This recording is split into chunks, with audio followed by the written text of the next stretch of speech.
আসেনি, কেউ আসবে না, কিয়ামত পর্যন্ত আমার আল্লাহ আমার নবীর সমপরিমাণ মর্যাদার কাউকে সৃষ্টি করবেন না। সুবহানাল্লাহ। আমার আলা হযরত হজ করতে যাচ্ছেন, মাঝখানে নদীপথ, তখন তো নদীপথ, এখন বা বিমান হয়েছে, নদীপথে যাচ্ছেন। নাবিক সবাইকে সতর্ক করে দিলেন, আমরা গন্তব্য হারিয়ে ফেলেছি, জাহাজ আমাদের আর কন্ট্রোলে নাই, সবাই প্রস্তুত হয়ে যাও, হয়তোবা আমাদের আর মদিনায়ে মুনাওয়ারায় যাওয়া হবে না, মক্কায়ে মুআজ্জামায় যাওয়া হবে না, হয়তোবা এখানে শেষ, আমরা চলে যাব, আমরা হয়তোবা আল্লাহর ডাকে সাড়া দিতে হবে। আরেকজন বলছে, জাহাজের মধ্যে কোনো আলেম আছে কিনা দেখো, একটু দোয়া করতে বলো। সবাই দেখলেন আমার আলা হযরত বসে আছে একদিকে, পড়তেছেন, কিতাব পড়তেছেন। গেলেন, হুজুর জাহাজ আর নাবিকের কন্ট্রোলে নাই, হয়তোবা ডুবে যাবে একটু পরে, হুজুর একটু ব্যবস্থা করে দেন না, কি করা যায়? তখন আমার আলা হযরত আজিমুল বরকত, रहनुমায়ে শরীয়ত, পরওয়ানায়ে শাম্মি রিসালাত, ইমামুল কালাম, কালামুল ইমাম আহমদ রাজা খান রাদিয়াল্লাহু তাআলা আনহু বলতেছে, এ গোলামে মুস্তাফারা, আমরা তো বের হয়েছি মদিনায় যাওয়ার জন্য, আমরা তো বের হয়েছি মক্কায় যাওয়ার জন্য, চিন্তার কোনো কারণ নাই, চিন্তার কোনো কারণ নাই। যতই ঢেউ আসুক, যতই ঘূর্ণিঝড় হোক, মকসদ যখন মক্কায়ে মুআজ্জামা, মকসদ যখন মদিনায়ে মুনাওয়ারা, জাহাজ ঠিকভাবে চলে যাবে।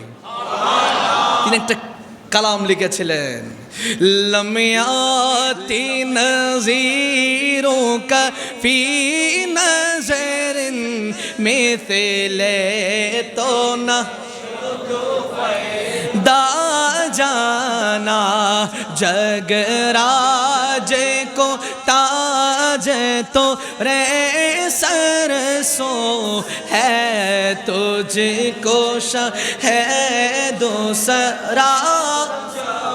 এরপর আসেন, এবার যেটা লিখতেছে, আল বাহরু আলা ওয়াল মাজুতা मन बेकस तूफा होशिरुबा, मझधार में हो बिगड़ी है हवा, मझधार में हो बिगड़ी है हवा, मोरे नया पार लगा जाना, या रसूल